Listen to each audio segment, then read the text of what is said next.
सोमवार अर्थात 29 जून तारीख दिन देवस्नान पूर्णिमार जहाँ नीति निर्घंट होती से हिसाब से पहंडी पाखापाखि प्रातः 5टारू 7टा भितर आरंभ हो बोली आम महाप्रभुकर आशीर्वाद कामना करुचु एवं पहंडी पर मंगल आलती 9टा बेले और अन्य जहाँ भी नीति सबू तापर करा एवं गजपति महाराज द्वारा राजनीति बा छेरा पहरा पाखापाखि अपराह्न 3टा 3:30 बेलू हेब और हाथी बेश है बेलू अपराह्न 4टारू संध्या 5टा जाए हेब तापर बाकी जहाँ भी रही नीतिकांति रही साहाणमाला पाखापाखि संध्या 7टा 7:30 राति 9:30 जाए हेब तापर हाथी बेश मैलम है बाहुड़ा पहंडी होगी महाप्रभु एवं श्री विग्रह माने पुणी तांकर जीवे श्रीमंदिर भितर को एवं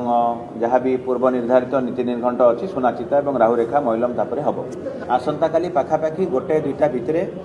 सकाळ ओली दर्शन रहिबो नाही जेहेतु अन्यान्य नीतिकांति रही एवं अपराह्न जितेबले रहिबो संध्या पर्यंत कौ समय पर्यंत तांकर आमे नीतिकांति देखिकी करूँ तापर आपण मानक सूचना देबू आम पाखे जहाँ वर्तमान पाई समय सूचना अच्छी नीति संपादन उपरे ताहा निर्भर करे आसंता काली अपराह्न 2टा पर जदि आम बाहर काठू जो दर्शन करेंगे भक्त श्रद्धालु मैंने पाखापाखि राति 7टा 8टा जाए चलो एवं गत वर्ष आप जानते आम स्नान मंडप आगे परमानेंट रैंपर व्यवस्था करूँ सुंदर भाव में समस्त भक्त श्रद्धालु मैंने जो समय से आसवे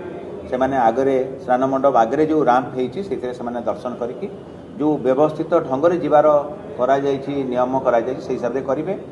सिंह द्वार देके समस्ते प्रवेश करेंगे एवं बाकी 3टी द्वार देके प्रस्थान करेंगे ये नियम समस्त रहिबो जो माने टिकेटधारी रहिबे जो माने पहंडी दर्शन पाई टिकेट क्रय करथिबे से माने केवल दक्षिण द्वार देके आसीबे आमर जेटीपी पुलिस एवं श्रीमंदिर प्रशासन अधिकारी कर्मचारी माने थिबे से माने ताकू चिन्हट करेंगे एसपी ठारू एवं डिस्ट्रिक्ट मजिस्ट्रेट ठारू परामर्श पाइछु पाखापाखि 1500 रू 2000 टिकेट बिक्री करा जिवो कारण आमर सीमित परिसर रही अधिक संख्यार से जापारे ना तेणु जो मैंने भी टिकेटधारी जीवे से जो टिकेट बिक्री करा सेटा भी स्वच्छतार सहित करा एवं जन को 2टा टिकेट रू अधिका दि जाव ना